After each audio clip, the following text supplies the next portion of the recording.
In brightest day, in blackest night, no evil shall escape my sight. Let those who worship evil's might beware my power, Green Lantern's light. Whoa, Brian Blessed, I didn't know you were a Green Lantern. You the music. Or that you were still alive.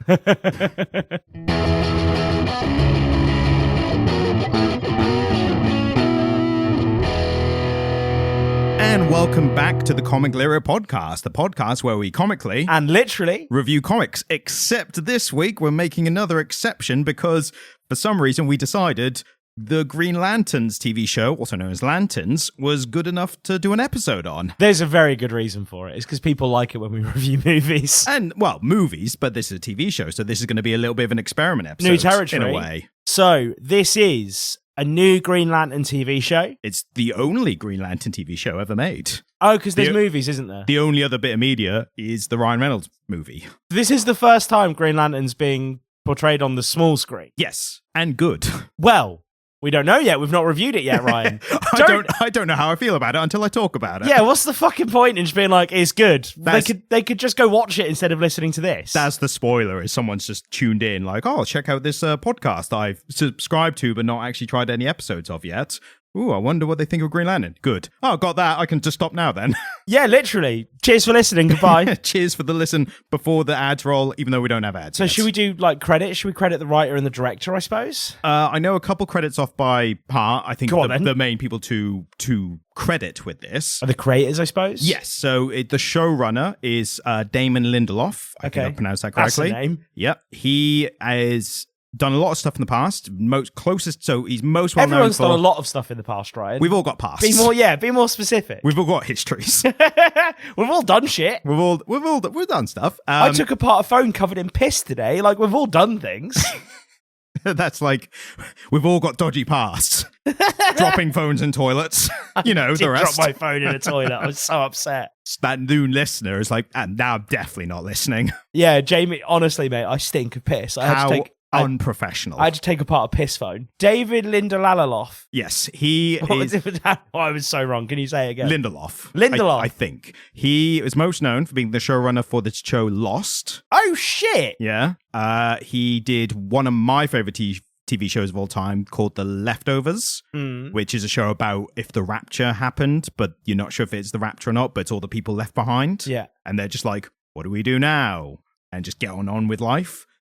Great show. I've undersold it, but that is like what's good about it is it's this weird kind of mystical thing, but never any mysticism after that. You could have stopped at Lost, like one of the most highly acclaimed TV shows of all time. But he also did the Watchmen TV show, HBO show a few years ago. Which everyone liked more than the movie, right? Not everyone, no. Because you were inevitably, I thought it was great. I loved it. But you're inevitably going to get the people who are like, Alan Moore didn't write the character like that. Why are you why are you character assassinating? You know, all that stuff. Ironically, Alan Moore fucking hates those people. Oh, yeah. But he also hates the people who adapt his work. Alan Moore just doesn't like anyone, does he? This has he likes Stuart Lee. Yeah, but everyone likes Stuart Lee. Not everyone likes Stuart Lee. I think everybody who knows who Stuart Lee is likes Stuart Lee. Stuart Lee himself, and for anyone who doesn't know, he's a British comedian. Look him up. Either you love him or hate him. Like, I think that's fair enough analysis of him. Either you like him or you don't get him. How unpretentious thing is to say. It's true, though. But he himself has a thing where he said that he will make jokes about other comedians, and then he'll be at these gigs. He rarely ever sees other comedians, except for charity gigs, is where he sees other comedians. And he'll see them and be like, oh, shit. Like, because he's not that an arsehole like his onstage persona is. His onstage persona is very grumpy, but we've both met him. He's a very, very lovely man. I mean, we met him after we had paid money to see him. So fair enough, he was quite nice to us. Like, no, a lot of people will only sign the thing you pay them to sign. Right. And I bought a new book because I was in the queue for him to sign something, but he did sign my ratty old copy of my favourite book that he wrote with pleasure, and I kind of watched him like have really lovely conversations with everyone in the queue. So I will not besmirch that. I will stand for... I'm a big fan, and I know you are too. Yeah. But he struck me as a very nice man. And we are also pretentious, so that makes sense. Yeah, anybody who's not into Stuart Lee is going to then look at some Stuart Lee and he's going to be like, 100% cider made out of pears. What the fuck is this nonsense? Like, so we've massively tangented. Richard Hammond. Like, why did he do an hour on Richard Hammond? So Damon Lindelof, he did the Watchmen TV show. This is related, and you will like this. He apparently, knowing how Alan Moore feels about people who adapt his stuff, which is, if you don't know, listener, doesn't like them. He fucking hates them. But he wrote Alan Moore a letter to be like, hey, maybe I can smooth things over. Did he do it in all caps? No, but I'm sitting down to write Alan Moore a letter. No, he started it off in a way that when Alan Moore was asked after the fact, said, yeah, I didn't appreciate that he started the letter this way, because apparently he started the letter as, hi, I'm the guy who's butchering your work. Which is supposed to be self-effacing and charming, right? Yeah, and Alan Moore was just like, well, I still... But Alan Moore had it as, hi, I'm the guy who's butchering your work. He took it literally, because that was the thought, that was already his opinion of him. Yeah, well, absolutely. And naturally, Alan Moore was just like, leave me alone. So, as always. Which is why we've not written to him. Well, we will though. Maybe we will at some point. Well, we've been having an ongoing conversation about maybe having a guest, and Alan Moore is the only guest I would accept. He's the number one. So the other person, also someone who we might consider a guest, who is an executive producer on the show, is Tom King. Oh, well, fuck. The CIA spook of the podcast. Yeah, I would have everyone's favorite CIA spook on. Yeah. It's funny with Tom King as well, because he was also executive producer on Supergirl, because obviously that was based on his work. Yeah. So it's very much like Tom King's ruining DC films when Supergirl came out, and now this come out. It's like, well, this was good despite Tom King being a part of it. It's like, I stand for the fact that Supergirl film was fucking great. I thought it was good. I soured on it a little bit after thinking about it, just because it could have been great. And I'm kind of pissed off that it wasn't as good as it should have been. I liked it. Although I did just watch the first season. I've just been watching House of the Dragon. And so I just like her. I think I maybe just think she's really cool. Yeah, she was the best part of it, I would say. What's her name? Millie Alcock. Millie Alcock. She's great. So, Lanterns. And it stars Kyle Chandler, and I forget the other guy's name, so I will look it up. Aaron Pierce played Jon Stewart. And go on. And then Kelly MacDonald is in it. She's great. We love her. She's from Trainspotting. More people, I think, will know her from Boardwalk Empire. Because people have... Yeah, but... Ryan, were you about to call them Philistines? Something similar. Ryan, people... You can't trust people. People listened to Coldplay and voted for the Nazis, Ryan. I've never seen someone make themselves laugh that much with an anecdote from a TV show. From a really, really, really stale reference from a very old TV show. But it is very applicable. You can use it a lot of situations like this one. But yes, Kelly MacDonald's in it. Yeah. And if you've not seen... if you've seen Boardwalk Empire, but you haven't seen Trainspotting, you should probably just watch Trainspotting, because... Oh, it's a good film. You should watch it, yeah. Just regardless of anything else, it's a good film. Ryan, it's not just a good film. It's a watershed moment in British cinema. It's also a good film. It's like Danny Boyle's masterpiece. It's fucking brilliant. I think 28 Days Later is Danny Boyle's best film, personally. No. Yeah, I reckon. But I'm a horror guy, and that was a watershed moment for horror films. 28 Days Later is right. We need to talk. Right, you need to play the music. All right, just one thing as well. We are only covering the first episode because that's all this out. But by the time this episode comes out, as in this episode of the podcast, the second episode will be out. So if you're watching it, if you're listening to this, being like, why aren't they talking about the second episode? Because we are arriving at this famously late, as we always do. So because there's a week delay between recording and putting the episode out. And this episode happened. The TV show happens to air on Sunday nights, and we release on Mondays. So that's Anyway, because we need time to edit it, because like things shit take. Do you think we just talk and then put it up? No, like this takes time. There's production involved. We have to remove a lot of dodgy things that we say. Oh mate, so much. And Ryan keeps them all in a little folder. Yeah, blackmail. Yeah, or potential blackmail, I should say. Potential. Anyway, so and we haven't discussed this, so I'm well, you know how I feel, but now we're gonna hear our general thoughts. In brightest day, in blackest night, no evil shall escape my sight. Let those who worship evil's might beware my power, Green Lantern's light. That was impromptu, but it was fun. Well, we did it last week, so...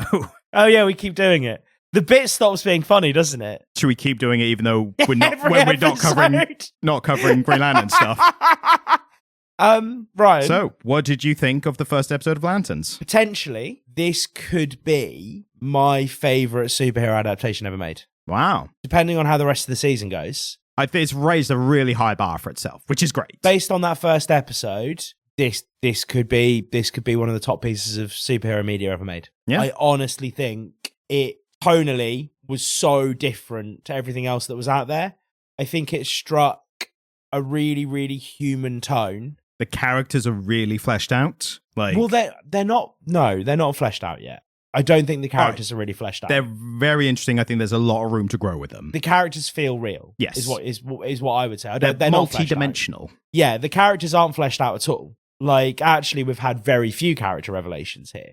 We've only really seen them on the surface level, but what we've seen is very human and believable. I'd say I feel like what we've been shown, what the hints we've been given to the characters, like that to me feels like, there's a lot there that we will be getting to. So that's what maybe incorrectly used fleshed out, but that's what it feels like. Because they're not fleshed out yet. Like, there's just so much that they've hinted will be coming, which is better than most other television shows, let alone superhero stuff. Yeah, I think it's one of the dialogue is like 10 out of 10. Yes. Dialogue is 10 out of 10. I've got specific moments where I love how they've used certain plot points, not only to move the plot forward as they do, but to give exposition without it ever feeling like it was out of the ordinary. You know what I mean? It kind of feels to me like first time I watched a Tarantino film. I was like, oh shit, people can like talk like that in a film. You know?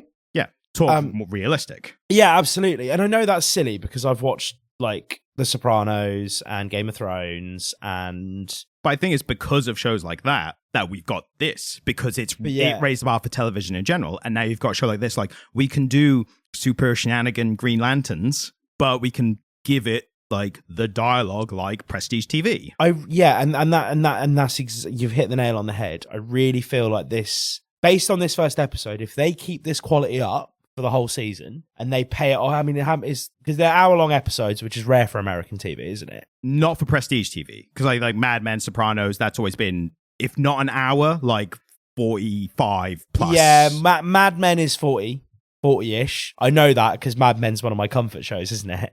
I watch and rewatch Mad Men pretty consistently. Yeah, but again, American TV, you expect it to be 25. I went into this expecting a 25-minute episode and then kind of, got it open on the player and was like, oh, fuck, it's an hour. I may be in for something special here. Apparently we've got 8 episodes, so 7 more. So, yeah, I mean, and that's the thing, isn't it? I think this is what people often don't forget, where they think of TV as being lesser than cinema. But actually, over 8 hours of content, they can tell a pretty impressive story. It's that basic logic that got Nick Cage to do Spider Noir, and specifically it was Breaking Bad. And he said there was a bit in the show, and I don't even know I don't remember this part. I think it sounds like something happened. Apparently there was a bit in Breaking Bad which his son made him watch. Yeah. Because apparently Nick Cage has always been like just films only kind of guy, like never really gave television much thought. And his son was like, no, this show's really good, you need to watch it. He referenced that apparently there's a scene where Bryan Cranston, playing the Walter White, he was staring at or shouting at a lamp or something. And that's what Nick Cage apparently saw. And he was like, wow, you can really do some interesting stuff in TV. Nick Cage is fucking nuts, isn't he? He's nuts, but in a very good way. When he's there, man. When he's there and he's locked in and he's acting, he's fucking acting. He's given some 110% every role. But he's given some shocking performances and he's given some fantastic. I've not seen Spider Noir yet, but I've only heard good things. There's a great story from one of the other actors, Lamorne Morris, I think his name is. He was from New Girl, but he tells this story where they were like doing scenes and like in between setting it up and about to roll again, but just like, waiting in between. And apparently it was like early on, him and another actor were like, can't believe it's Nick Cage over there. Like, it's so crazy. And they don't think he can hear him. Like, it's just so weird seeing him like working with him, like here now. Like, it's so crazy. And apparently just before the next like take started, apparently just turned to him and just went like from like across the room, just went, I'm going to steal the Declaration of Independence. And it's like, right, go. What a fucking guy. Yeah. What a guy. That's so funny. Because you would fuck with people, wouldn't you? Yeah, you're Nick Cage, you can. Yeah. Anyway, this Green Lantern show, I think we can move out of general thoughts now. Oh, you don't want to hear my general thoughts then? I guess we will. I thought I had heard your general thoughts. You liked it. I loved it. There we go. No, Jamie, I didn't like it. I loved it. It's one of the best superhero things like I've seen, just based on the first episode alone. And that sounds grandiose, and especially with everything we've had before. But for me, it's really a bit of me, because it is like I've said before, I like dry stuff where there's that kind of like hint of something more interesting under the surface. And this is exactly that. I don't mind, because we've said before, I'm not a Green Lantern guy. Neither of us are. No. This was so good. I was like, am I a Green Lantern guy now? Like, I'm literally having the thing where... And you're a TV guy. Yeah, love TV. I'm not a TV guy. And were you like, do I love TV? Pardon? Were you like, do I love TV after this? Well, so I don't know if I've ever talked about... I wouldn't have talked about this on the podcast because we don't talk about TV. But... We talk about literally everything else in tangents, but... I don't watch TV for pleasure. Right. I don't watch TV to be immersed in great content. I use TV... as background, right? So I will have maybe 4 or 5 television shows that I cycle through on repeat, and I literally just pick one and just start to finish watch it, but I'm not really watching it. It's on in the background while I'm playing guitar. It's on in the background while I'm wood carving. It's on in the background while I'm going about my life. But I like the comforting rhythms of certain TV shows. So How I Met Your Mother, The Crown, Mad Men, Tiger King, right.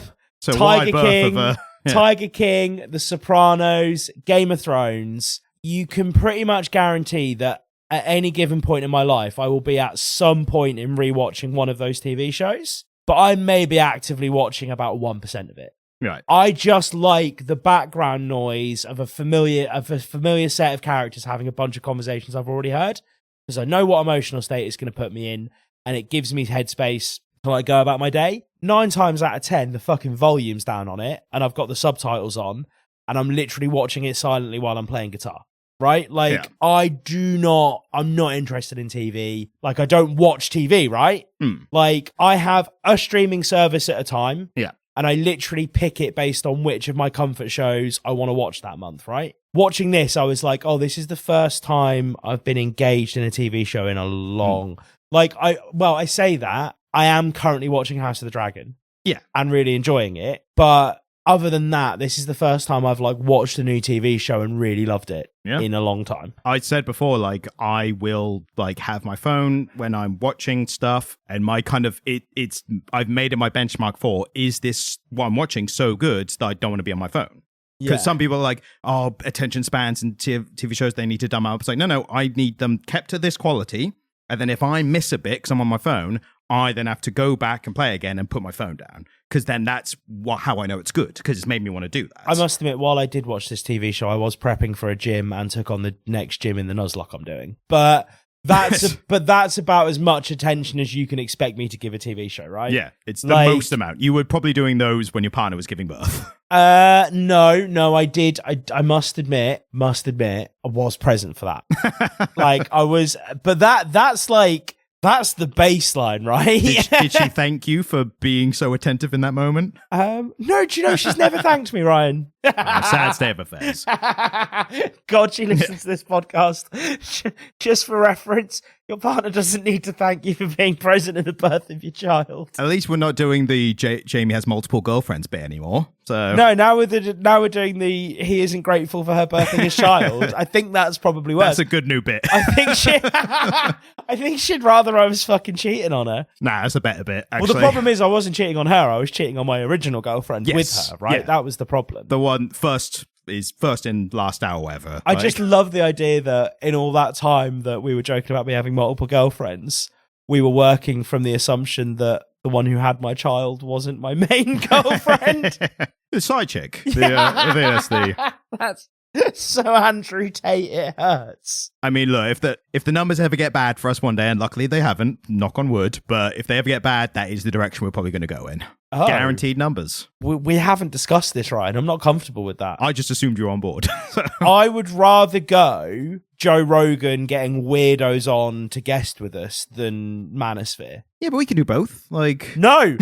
Whatever we end up doing, Ryan, it just has to not be Manosphere content. All right, fine. We'll do crazy conspiracies. Anyway. I can deal, like, if we do crazy conspiracies, Action Bronson might come on our podcast, and that would be like, he would be up with Alan Moore. Yeah, and if we did like what's conspiracy about magic, Alan Moore might come on for that. Yeah, and if we did one about Magic the Gathering, we could get Post Malone. We're guaranteed to get all these people if we just make slight pivots to our content. Green Lantern. Yes. Speaking of aliens, I was going to say, to get us back. Oh, nice, nice. I think with this, like, I agree, I love it as much as you. I think it's, again, having that thing where I'm like, do I love Green Lanterns? But I've had the experience so often where, especially with comics, where you read a particularly good comic and you go, I love this character, and then you read some more of that character and you realize, no, I really love that writer's and art like version of that character. Yeah. I think we need a name for that. That's like the thing when that happens. Like, I think it's like comic fishing, like catfishing, but comic fishing. Yeah. So a really good version catfishes you, right? Yeah.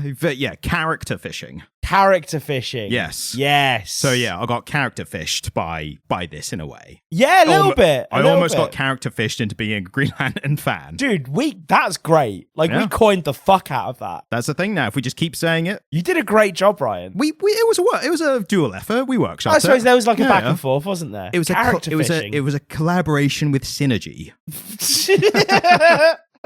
We brainstormed. No, it was more of a gentle mind shower.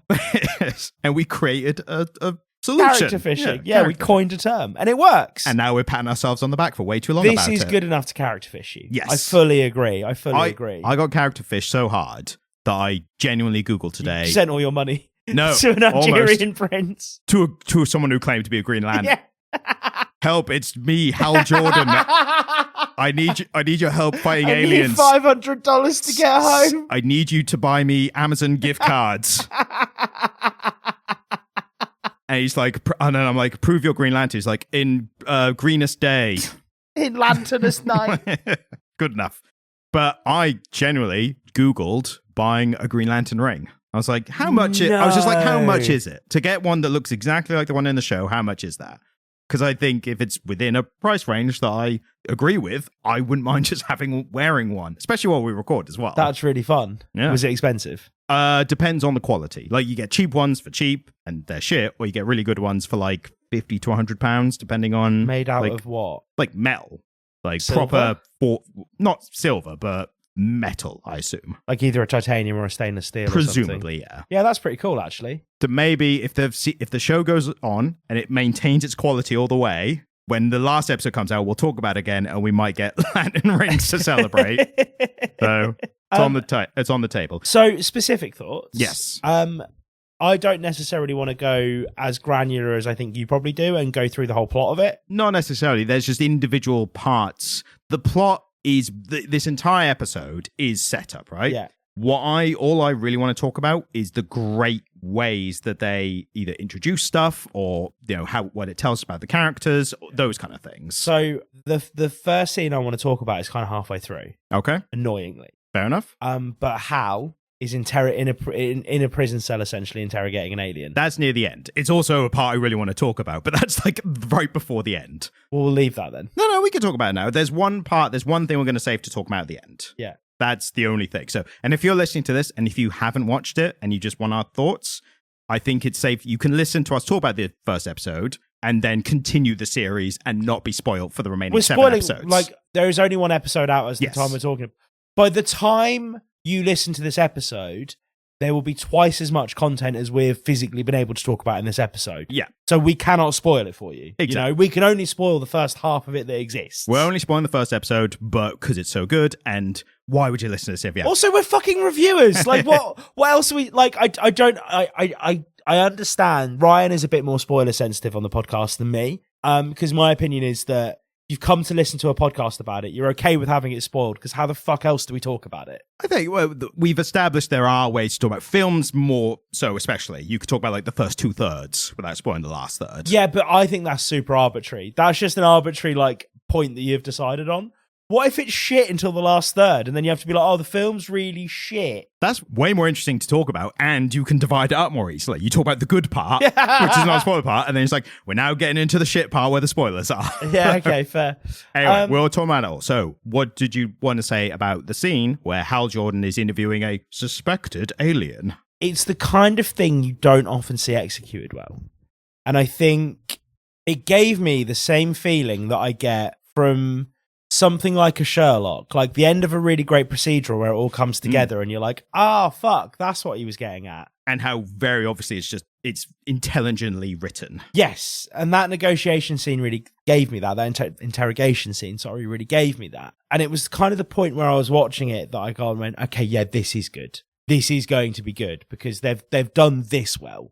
Yeah. Like, I think really nailing an interrogation scene is difficult because it's all dialogue, right? I think up until that point, it had been entertaining. The episode had been entertaining with really hints at things that will be really interesting. The interrogation scene is kind of the first point where it goes like, this is the show. Like, an interrogation scene is really hard to write because at any other point, you can bring in other characters. There can be visually interesting things happening. When it comes down to an interrogation scene, you are essentially distilling a very visual medium down to the words on the page. Like, an interrogation scene is literally, can physically only be as good as the script, right? And it can only be as good as the person who wrote it. Anything else, an action scene, is kind of down to the stunt coordinator and the actors and everybody else on set, right? Or most other kinds of dialogue can be made entertaining by the actors. They can make it funny or they can make it over the dramatic or whatever. Yeah. Interrogation is like information only almost. An interrogation scene is visually really boring. It's two people normally in some kind of cell. They're in a dark room with fucking blank walls. Two-way mirror or one-way mirror. Always a two-way mirror. Yeah. Because a one-way mirror is a mirror. Two-way mirror. I see you behind that one-way mirror. There's two blank walls, one with a two-way mirror, one with a door, two people, two chairs, a table, and a script, right? That's all you get in an interrogation scene. And this really put me in mind of some of my favorite interrogation scenes of all time. I'm thinking Inglourious Bastards. Yep. In the dairy, right? Like, fantastic interrogation scene. Yeah, one of the greatest opening scenes of all time. Yeah. This isn't as good as that, but it's shooting for the same feeling, right? And it gets there. It gets there. It makes you feel the thing. It's kind of quietly intense. It's simmering. It's got its own like story. The interrogation itself has its own story, a beginning, middle, and end. Like, yes, fully. No, you're right. I hadn't considered it that way, but you're right. Extrapolate on that. That's a really interesting thought. I mean, huge credit as well to the actor who played the alien, essentially. Yeah. But like, he did a great job. It starts off like the beginning is Hal thinks this guy's an alien. The other people with him, the sheriff played by Kelly MacDonald and Jon Stewart, they don't, or they're... Jon Stewart's like, he's probably right because he knows what he's talking about. No, Jon Stewart is straight up like he's an alien. Yeah. He's just like, agreeing with Hal because he knows how... He's deferred to Hal as the expert. Kelly MacDonald is like, she's like, I don't know. Like, and I think we can spoil it enough to say kind of the means by which he works out he's an alien. Well, that's what's getting to. So like, the first part is he's like, I think you're an alien, but he's just asking very basic questions, establishing who he is or who he claims to be. Like, you're a football fan, and starts asking questions like, oh, you're from Nebraska, you support this team. When did that? And he's doing such a good job being like, I think that was like, he's like thinking about it. And it's the point where it turns from the beginning to the middle, where Hal Jordan goes, oh, and who scored this? He's like, oh, I think that was this. And where does Harry Potter live? No, which school did Harry Potter go to? Which school did Harry Potter go to? And he just doesn't know. Yeah. And that's like, when, literally, as soon as that happens, how tight and smart the script is, the sheriff, Kelly MacDonald's character, goes, oh, shit. Like, she's just always right. And it's how quick it moves. It doesn't wait for anyone, doesn't wait to explain anything. Just, it's happening there. And it's like, you realize thereafter that this entire time he's been testing a premise. And so he specifically turns the conversation onto the reason that the guy said he was there. He said he was there for a football game. Let's question him about football. You're from Nebraska. He questions them on the specifics. And the hypothesis that he's working from is that they always go hard on the specifics. They forget to do the background reading and the general knowledge that everyone in the species would know. Whatever this person is into, they know all the information about that. Yeah. They know all the information that someone would need that they deem someone needing to know. Yeah. So like, they add it with a bit of humor and reinforce point and add humor when he says, you don't know who Harry Potter is or blah, blah, blah, or Barack Obama. And the guy's like, Barack Obama's the 44th president. And he's like, you're a native-born Nebraskan and you don't have any other strong opinions about Barack Hussein. Or like, just the way added the Hussein. It's when he then says, oh, well, there was some controversy over his passport, his place of origin. He's like, you're a fucking alien. Yeah. because that is not how any American talks about that whole era of American politics, right? And this was set in 2016, wasn't it? Yes. So it was like, they say that Barack is the president, so it's like just before Trump got in, right? Yeah. But it being set in 2016, like that's peak, like not my president, like that kind of stuff. So no, I just felt that whole scene really, for me, encapsulated everything I liked about it. Yeah.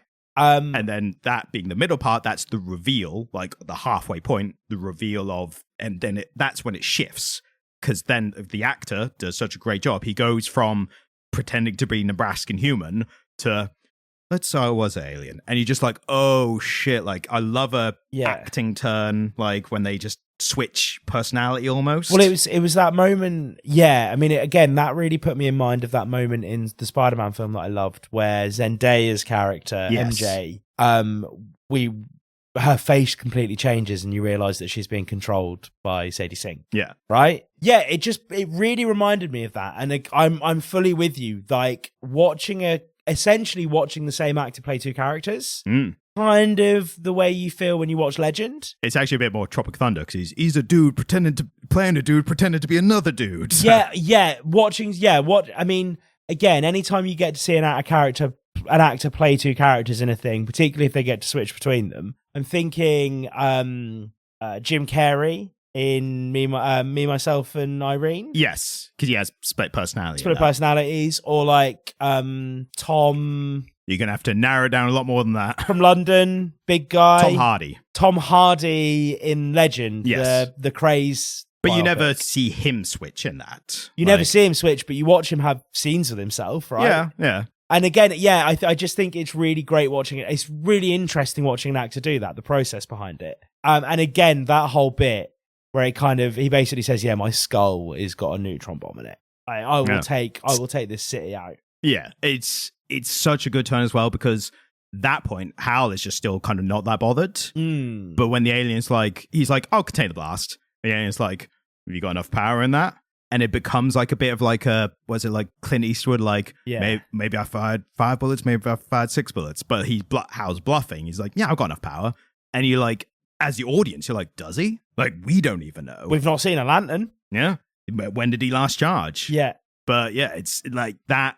Being along for the ride, along with the characters, was so good. And I think that scene for me is so pivotal as well, because leading up to that, he's come across as very chaotic. This version of Hal has seemed... that's the first time we really see him be highly competent. Leading up to this, he's a bit chaotic.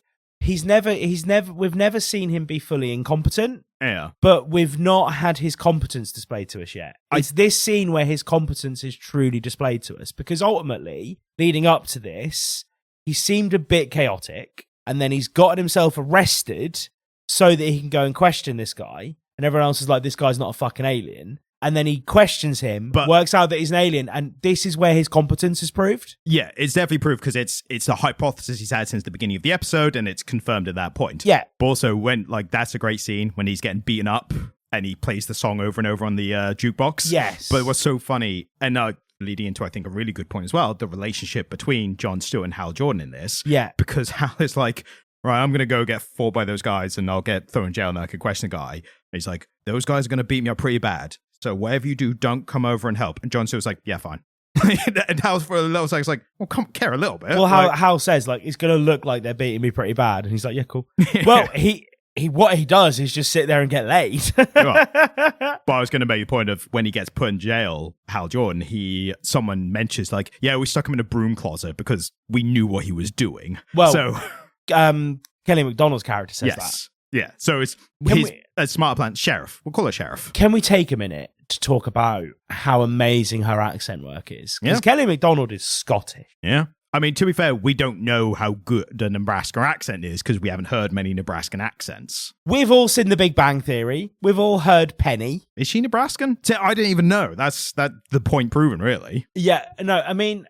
Again, a Nebraska accent is just kind of a rural Southern American accent, right? Like, I mean, to us less informed people, absolutely. But well, no, that is a Nebraskan accent. It's like, it's very, very typical of a Southern accent.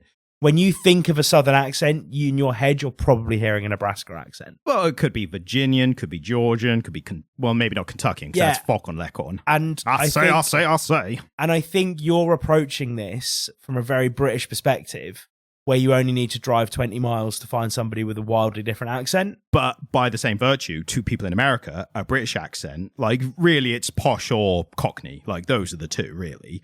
But if you have someone in Norfolk compared to someone in the Midlands, like to Americans, they'll be like, yes, the British accent. And we have to be like, no, the Norfolk one's very different to the Midlands one. No, British accents are like unique in how distinct they are. But not to people who don't live here. That's what I'm saying. Like when you're not familiar with it, you don't know the nuances. No, because I just think a lot of Americans don't recognize certain British accents as being British. I think they think of them as being like Irish or something. Like they're so outside of what they think of as a British accent that you hear like a Scouser or somebody with a really thick Yorkshire accent and they go, oh, they're probably just like Irish or Welsh or Scottish or something. I mean, maybe the accent's so different. But it's kind of proving my point. Like they don't know what counts and what doesn't. Yeah, but America has like 3 fucking accents. Like that's the point. They have fewer accents than we do. I mean, you ask an American, they'll tell you there's a big difference between a Boston accent and a Philadelphia accent. Well, yeah, but Boston and Philly do have distinct accents. Well, there's more than 3 then, because I know you're thinking of like New York, LA, and Texan, basically, as the main 3, right? Yeah, no, but what I'm suggesting is that there is less diversity in accents in America than there is in Britain. Like, Britain is unique. I will give you that, but what I'm saying, I agree with you on that. What I'm saying is, if you're not used to either one, Americans think they all sound the same here. British think they all sound the same over there. But Kelly there. MacDonald did a nailed-on Nebraska accent. She did a great job. Yeah. Like, she did a fantastic job. She did a great job where if I didn't know she wasn't American, I wouldn't know. Yeah, 100%. You would think she was native. Like, you would think she must have done some really extensive vocal work to get there. Yeah, or just watched a lot of Nebraskan television or something. Wherever that. Have you ever seen the guy on YouTube who dissects movie accents? I have not. So he is a vocal coach for films, and he picks apart actors' accents. The only way you get there, where she was, is by like hard work with a vocal coach. Like she absolutely 100% will have worked with a vocal coach to be that nailed on. Like her accent is fantastic. And just again, completely in the show, like completely in the world, so it doesn't take you out of anything. No. But I think one of the biggest parts of the episode, which I think you'll appreciate talking about as well, and the driving force behind the whole bloody show, it's the relationship between Hal Jordan and Jon Stewart. Oh, yeah. I mean, we were going to get there eventually, weren't we? The Comic Lyric Podcast. We get there eventually. That's what all Ryan's ex-girlfriends say. So I think initially, like, what we're seeing with the relationship between them is it's the relationship, their individual relationships to fear, which is tailors all the time for Green Lantern stuff, right? Since it's been the Green Lantern core and it's all about willpower and stuff, fear is the enemy of willpower, essentially. Which is weird, because you can only really have willpower. Like, if there's no fear, what do you need willpower for? If you have fear, you have less willpower, and vice versa. I think is how it's meant to be in the DC universe. I'm really glad that they've kind of jettisoned a lot of the nonsense, or they're just delaying introducing it. Oh man, if they introduce a whole lot of nonsense into this and make it shit, I think I'll be offended. I'll be personally offended because I've given it a gold star seal of approval. I think, and this is a prediction based on everything, like the most obvious trailers and everything like that. I think Jon Stewart will be the terrestrial Green Lantern, like basically continuing this kind of show. Yeah. But I think they might use Hal Jordan or even Guy Gardner for intergalactic stuff. So like full CGI Guardians of the Galaxy style. I forgot that they had Nathan Fillion doing that weird Guy Gardner. That's definitely going to camp it up a bit, isn't it? Yeah, but they can do both things. That's the beauty of this kind of universe. Yeah. But this universe. Everything has to be in a universe now. This is the closest DC are getting to having their own MCU. This is the closest they've ever been to having a good one. So, yeah, the relationship with fear, I think it's exemplified in the very first scene by a young Jon Stewart and what he does with his dad. I think that's such a good showing of like his dad is basically a military guy who is trying to raise a fearless son And I think there's some discussion, there's debate about whether it was specifically to become a Green Lantern or a superhero. Yeah. Or if it's just a general, like, this is how you survive in this world kind of thing. I think it's the latter. Yeah. And if anyone's not watched, it basically involves, as a punishment almost, interpreted that way, because they're watching TV, they're watching a 96 interview with Hal Jordan, where he's revealed himself to the world as Green Lantern. And the dad is like, come outside, I'm going to put an apple on your head and I'm going to shoot it off. And you have to be completely unfazed the entire time. Weird, isn't it? Yeah. And it's what makes it so interesting is it could have been played as just like him being mean to his kids, like abusive to his kids doing this.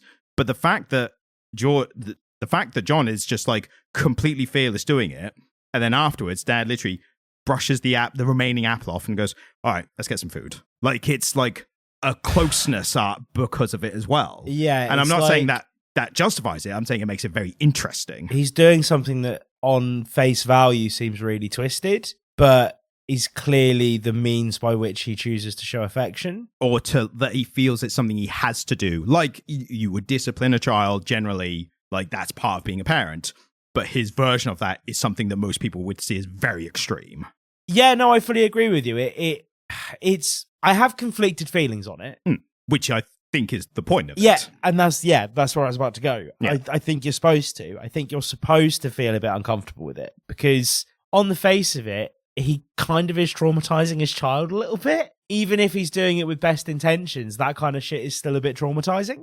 But he's also... It's not... What he's doing, I would argue, is not good parenting. No. But on the other side, he's raised someone who has been chosen to become a Green Lantern. So it's like... Also, has doing that paid weird off? shit like that isn't how you raise a child to be fearless. Obviously not, no. It's remarkable that Jon Stewart is not a crippling mess of anxiety as an adult. Yeah. Like having the person you're supposed to trust. Him recounting at some kind of group therapy thing, like, and then he took me outside and put an apple on my head.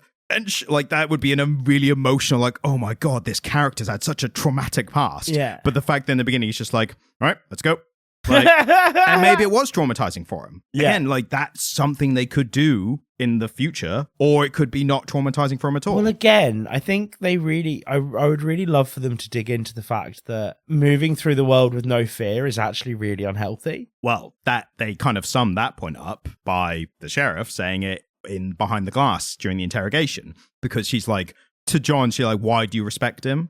And he's like, well, because he's bloody fearless and he's a Green Lantern. He's not fearless, he's lonely. Exactly. And they're making a very good point of like, it's easy to be fearless when you have nothing to fear because you have nothing to lose. Yeah. And whereas Jon Stewart is shown to have a family and cares about a lot of stuff, and it's the difference between them is making it's rife for like interesting stuff to happen later in the series. Also, there's something very important I would like to dedicate potentially the last chunk of the episode to. I think I know where you're going to go with it, but go on. Is it Jon Stewart Gilf Hunter? It's Jon Stewart Gilf Hunter. Well, is he is this like top shagger rankings? Like the man has interacted with 2 women in this episode, and you fucked one of them. Yeah, I mean, as a character, I don't think so generally. Like, he might have got around, but... He was pretty smooth. Yeah, but I think he's one of those that he's very serious a lot of the time. Like, he's very much like a court duty and that kind of stuff. So's like, Matt Murdock. Yeah, but it's religious stuff, and then he's just like his guilt about... He's always breaking his religious vows or whatever to not... What, so you think he's serious because of his imaginary friend? Him being serious because of his imaginary friend doesn't disallow him from being a top shagger? But Jon Stewart just being a bit serious, probably because his dad used to fucking shoot at him as a kid, prevents him from being a top shagger. I think Jon Stewart is far more well-adjusted than Matt. And I think that's... Yeah, he probably is, actually, yeah. And with Matt Murdock, it's part of him being a hot mess that's attractive. But you know? Does the fact that he's into gilfs... I don't think he knew that going in. I think, well, she looked visibly older and still very attractive, so maybe that's what worked for him. Who knows? Like, he could just be into that. We don't know if it's a preference or he's just in a more kind of pansexual way. It was just, I like the look of this person. Which, either of those things, I think, makes him a bit of a weapon, right? Yeah. Either he's into much older women, and then you're like, dude, take your pick. Like, you're a young, attractive man. You can fuck all of the grandmas, right? Yeah. Like, just fucking line them up. World's your oyster. Or... Get all the gummies you want. No, because she wasn't like Gum Job. She wasn't Velvet Rub Grandma. I'm exaggerating. She for was a comedic young effect. grandma. Yes. Or he's just like, as you say, like a little bit pansexual. And he's just like, I just like the female form. Great for going into space because you're going to be fucking some aliens. And that's the thing, isn't it? Like, if you're an intergalactic character, you have to be okay with like unusual anatomies. Because if not, how are you ever gonna, if you're only fucking humanoids, you're never gonna hit top shagger rankings if you're spending a lot of time off planet, you know? Right. In the Justice League animated cartoon, he did get with a hawk girl who has big hawk wings. I mean, that's hot. And then he visits the future and he meets his son who also has hawk wings. It's like, I wonder whose kid you are. And then Static Shock, who's an adult in that future, is like, yeah, the real traumatizing part was the egg. And Jon Stewart's like, what? And don't listen to him, Dad. Like, that's so. I think Jon Stewart. Like, we're gonna have to read some more Jon Stewart comics. Like, that's how we investigate. That's the thing. You're gonna have to do a Google search where you're like, comics where Jon Stewart dicks people down, and just be like, yeah, Jamie, there's a bunch of them. He's top shagger. Like, and it's like, well, it's not a very good comic, but he does fuck a few people. It's like, well, guess we have to read it then. Guess we have to talk about it. Never mind. Yeah. Like Jon Stewart Gilf Hunter is a thing. Yeah. And I think I got that from a few memes, but I think it's really interesting that he, like, as we said, being fearless, raised to be like a proper military person. I feel like you didn't give that enough time. What, Gilf Hunter? I think we dedicated a fair bit of time to it. 4 minutes. Yeah. I was aiming for like 20. Yes. Even though we said we keep it a short episode. So I'm getting back on track because I want to fit this stuff in.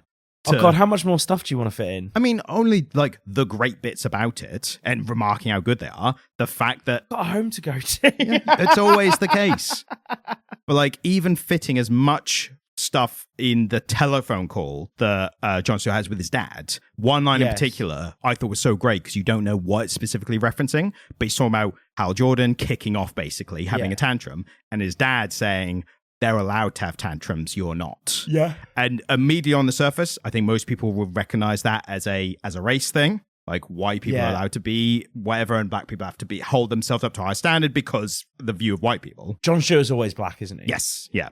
But the other way it could be looked at is it could be a like superhero, non-superhero thing. Yeah. Like maybe that's the context. Well, it's just a power dynamic thing, isn't it? Yeah. Really, he's talking about any relationship where there's a power dynamic, and it's like he gets to have a tantrum, you don't. Yeah. But it's also why Jon has to be like that kind of reluctantly, begrudgingly respectful to Hal. Yeah. Even though, again, great exposition from the get-go, he's 20 minutes late, rolling around in a car. And he's just like, hop in, partner. And Jon's just like obviously pissed off at him, but won't even reveal it. Yeah. And just that little dynamic of how like, why is every time you call me sir, it sounds like you're saying fuck you. And he's like, I don't know, sir. Like, again, just great dialogue. Yeah. And like Jon's like Wyatt disdain for Hal throughout a lot of it is really fun. Yeah. It's when he, when he says things like, oh, that guy in the baseball cap and the short sleeves, we should go talk to him. And he's like, no, because it's her crime scene. I respect the chain of command, actually, Hal. Yeah. And Hal's like, yeah, I fucking don't. Like, or he's just waiting around because he's just like, it's just easier this way. Yeah. But the fact that apparently Kyle Chandler and Aaron Pierce have become like great friends as well, which could just be PR for the show, but it seems like they've actually become really chummy, which is great. They do certainly seem to have quite good chemistry. Yeah. The scene with the hologram. Yeah, nice. Love that turn of phrase in it.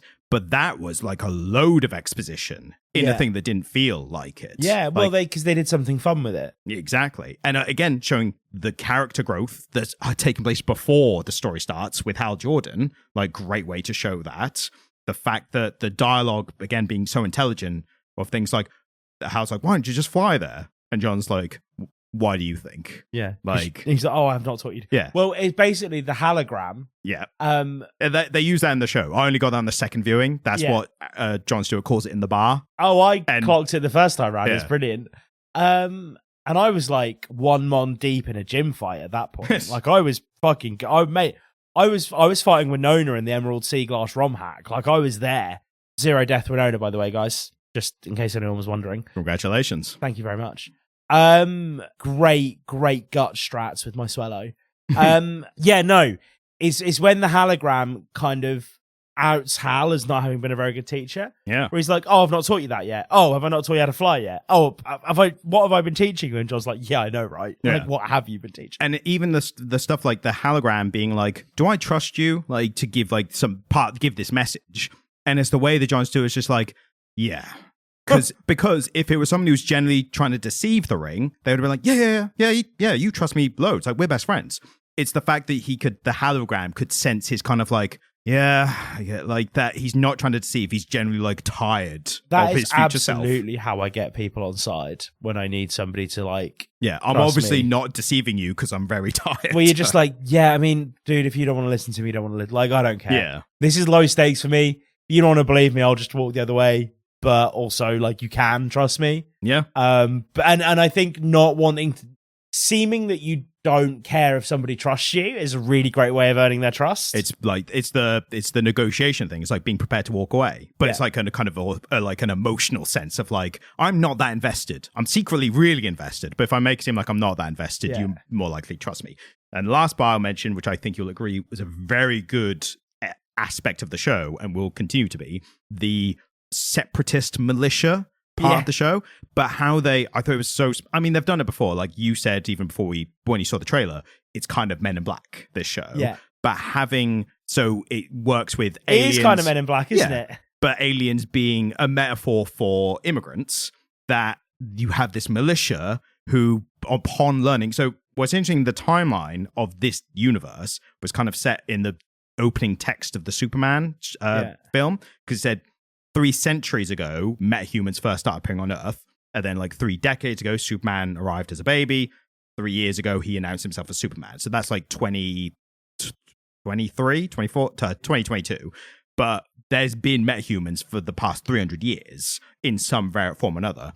The fact that these militias who were previously very anti-immigration or like scared of immigrants, that kind of thing, that they've shifted their fear to aliens. Well, it's the greatest existential threat, isn't it? Well, it's become the next existential threat because now we're all Team Human. Yeah, and also in the DC, there's nothing to bring people together like a shared enemy. Exactly, and I love this as well. The DC universe, Earth is kind of like a backwater, like a recently uncontacted tribe of the universe. It has to be, because if not, the only way when you're making something intergalactic, the only way to explain the fact that humans aren't au fait with all the alien stuff is for us to be a little contacted backwater. Yeah. Like, they turn up, they go, they're mostly harmless. Yeah, the alien in the interrogation scene, the fact that he's like, they care more about sports than they do their failing environment. Their disintegrating environment. And wealth disparity. It's like, oh, the rest of the world's got that the rest of the universe got that figured out, apparently.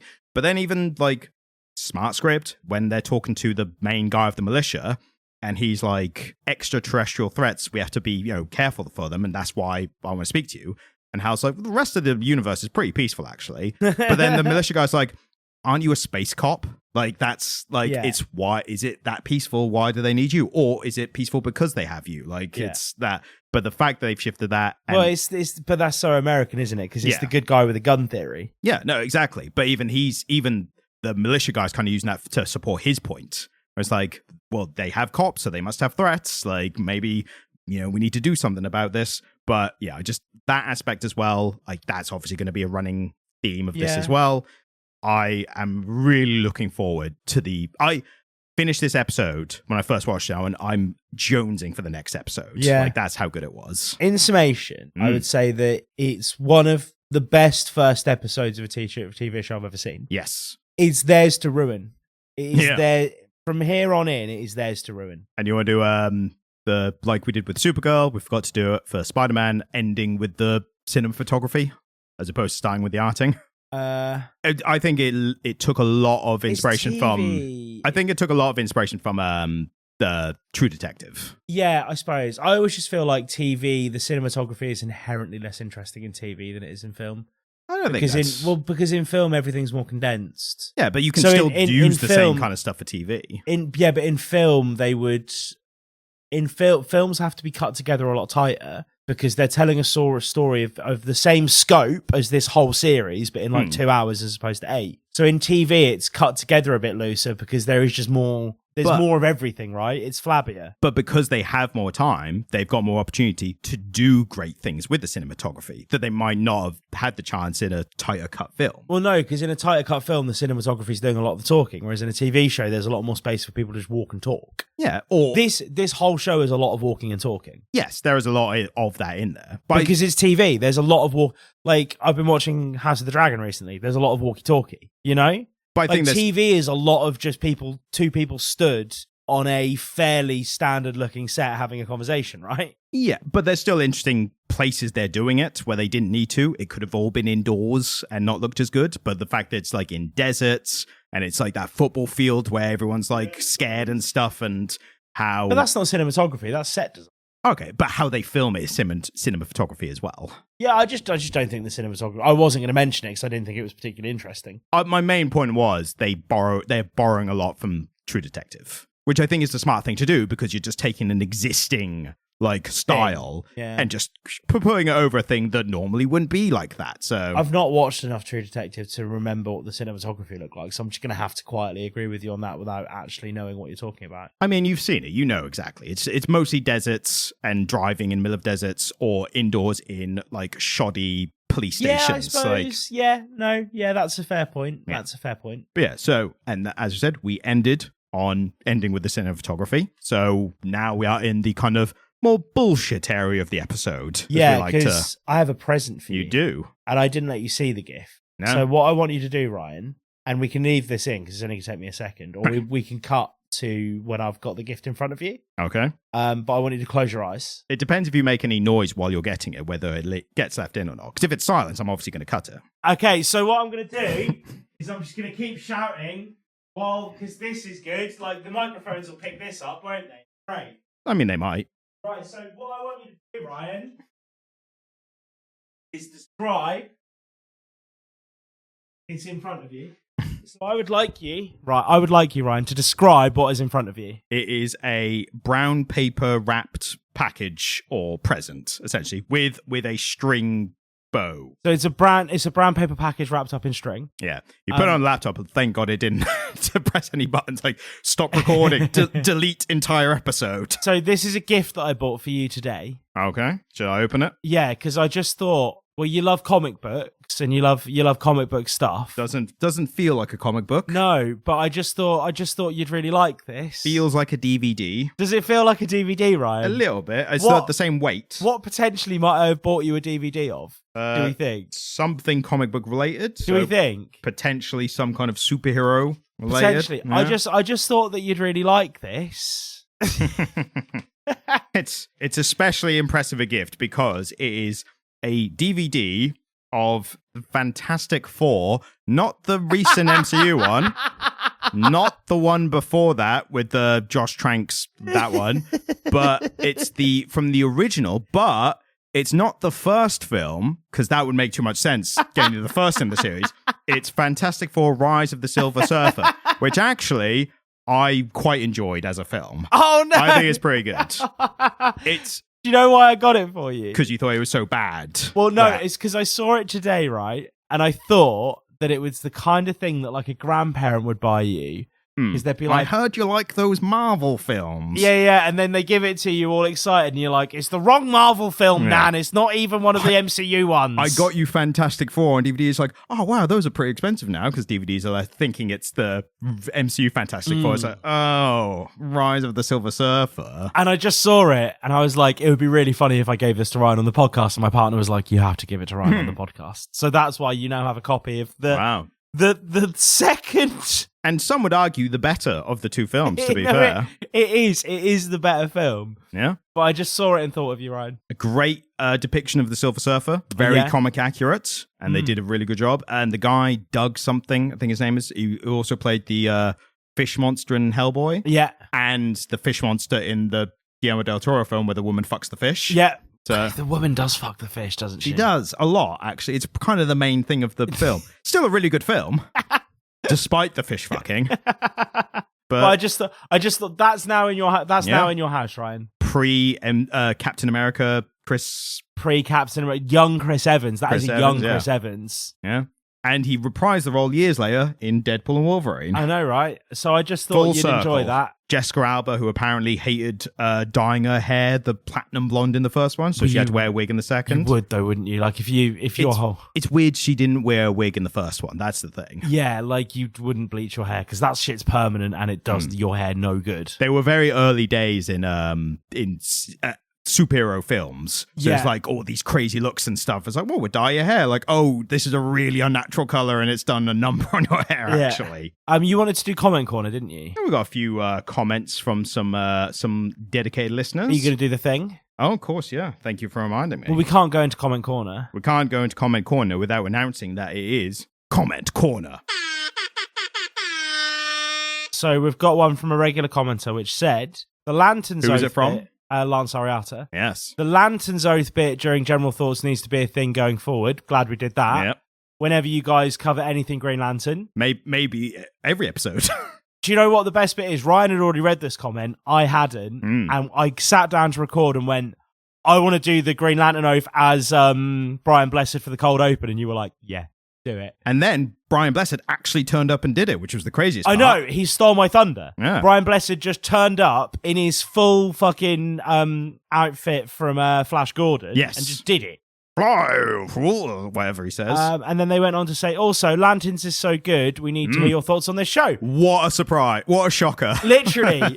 What you've done there, Lance, is you've asked for everything we'd already done. Now, my demand avoidance is such that I just want to delete the fucking episode and talk about Batman now. Yeah. But we have already made it. So we can't be asked. The number one rule is we cannot be asked to do extra work. We're just here. And we also have some comments. So someone has been on a bit of a tear. One Michael T has gone through the backlog a little bit and left a few comments on some older episodes, which means that Jamie will 100% not remember what they're in reference to. So one of them, and I know he's referencing me here because this is a Jamieism.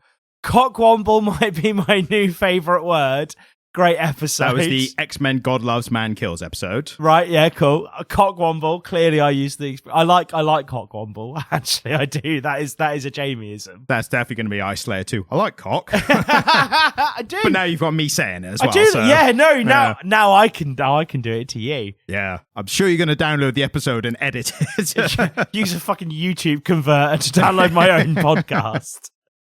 Should we see more Michael T? He also said, doesn't everyone wear goggles when engaged in blasting and or being blasted upon? Do you remember what that's regarding? No. So, I'm assuming it's something Cyclops. Yes, it was just like whether he left them on or off during sex, basically. Oh, nice. I don't wear goggles during sex, but that's only because it's not necessary. And on the Sentry episode, he said, the Comics Lyra podcast, the number 137 podcast in the UAE for medical advice, which I'm sure is something we riffed in that episode, presumably. Well, yeah, because we were number 138 in the UAE for books, weren't we? Yeah, something like that. Although I did see we're apparently rising in searches for Jonathan Hickman, apparently. We were coming up like number 17 or something in those. Really? That's not bad. Because we've covered a Jonathan Hickman comic, and I put obviously the authors, or the creators' names in the description, so that is how we're being found. Right. Maybe we're just one of the few podcasts that's actually talking about the real things, like certain creators. He also said on the Ultimate Endgame episode, as one of the people who wants things from Marvel, arseless chaps is all around, please. So... Obviously, we've probably mentioned Arseless Chaps for some reason or another. I also don't remember the specific thing. I think it might have been a conversation about Power Girl's tit window. Potentially, and but that was a ball window. It was, yeah, wasn't it? And then... Which is similar, but not quite the same thing. My God. I feel like a strong... Right, this is going to be the last one we read. I mean, there's two more, but... I feel like a strong argument can be made that the relationship between Jamie and Ryan with this podcast and its success is the same as Jack Kirby and Stan Lee with Marvelous success. I'll to let you decide who's who. Shotgun Jack Kirby. No, because I'm not. I've called it. I believe you'll find the rules of Shotgun that I have called the Jack Kirby position. No, because that is such a Stan Lee thing to do. To claim credit for something. Yeah, Are you trying to reverse psychology your way into being the Jack Kirby? I fucking Uno reverse. Yeah, no, because Jack Kirby would be like, yeah, cool, whatever. But maybe whoever remembers the most of the output we've created would be more the Jack Kirby person. Stanley, someone would be like, I loved your comic on this or whatever. And he'd be like, What? Oh, yeah, of course. Well, no, because Jack Kirby is like, I don't really remember, whereas Stan Lee's like, I definitely did this. You don't know that. Stan Lee claimed credit for things he didn't even remember. Yeah, this is like it. when he claimed credit for Captain America, and Alan Moore was like, I thought that was created before Marvel was, before you started working at Marvel. I think I need to read this last comment because it's funny. The last one was left on Spider-Man Brand New Day. And it said, I can't listen to this podcast anymore, knowing that Jamie also cheated on Lily Allen. Now, I think this is because whenever David Harbour comes up, I always get really angry because he cheated on Lily Allen, right? Yes. But that's a fucking hilarious comment. Thank you, Michael T, for leaving all those wonderful comments. If anyone else wants to, it's a fun game. Go back through the library, leave a comment referencing something we said, and we'll see if Jamie remembers what it was or not. That is actually a really fun game. And that happens, and you do that, and we do it more than once, it will become its own corner, and Ryan will make theme music for it, because that's what Ryan does on the podcast. And we're like, does Jamie remember what he said? Something like that. It's a workshop. Yeah, I was going to say, that's do you know what, Ryan? That's a really great first try. Yeah, first draft. I mean, the Beatles didn't write their stuff first draft, did they? They probably worked on it a little bit. No, yeah, they pretty much nailed it first time. I doubt that. They wouldn't need to spend so long in the studio if that was the case. They didn't. They weren't there quite. There was a whole documentary about how long they were in for the, Get Back album or whatever. Yeah, and they pretty much knocked out a whole album in like 5 days or something. What, was it 5 days? Yeah. Well, I mean, we can't all be the Beatles, can we? Yeah, that's the point. We can't all be John Lennon and Paul McCartney. But I would say when it comes to podcasts... It wasn't 5 days, it was like 2 weeks. But they wrote and made a whole album in 2 weeks. I would say when it comes to podcast segment intros, I'm the Ringo Starr of that. What, you're the second best drummer? Yeah, sure. I mean, I was going to say, I've made all the intros, but you have, what's the word? For composed. You've composed several intros. I've definitely made more of the intros than you have. You've composed the intro and the outro, like the opening and ending music. And your version of writing an intro, Ryan, is playing something from YouTube or just hitting a button on a fucking Clacton sound. Or singing the Starting With the Iron theme, which you apparently had nightmares about the bananas in pajamas and we had to get rid of. You didn't write that. You just put words to... No, I think you're fine. I've definitely written more original music for this podcast than you have. I think it's unfair of you to try and suggest I haven't. I think you'll find that if you change the lyrics of a song in parody, that's still technically writing. Like Weird Al Yankovic, he wrote a lot of parody songs, so... So you've done 1, I've done 3. No, but, I mean, Comment Corner, that's I composed it, and I play it live every time. That's the thing. I think you're so full of shit. I think that's a composure, if that's the correct term for that. And I'm losing my fucking composure. That's pretty good. And I selected the General Thoughts theme. You didn't write it though, did you? No, that was more of a what they call it. You know, the people. The theme song that we do every single week. You know, I wrote that, right? And then the outro music I wrote, and then the transition music that you don't always use. I wrote that as well. I think I used it once and I forgot to use it ever again.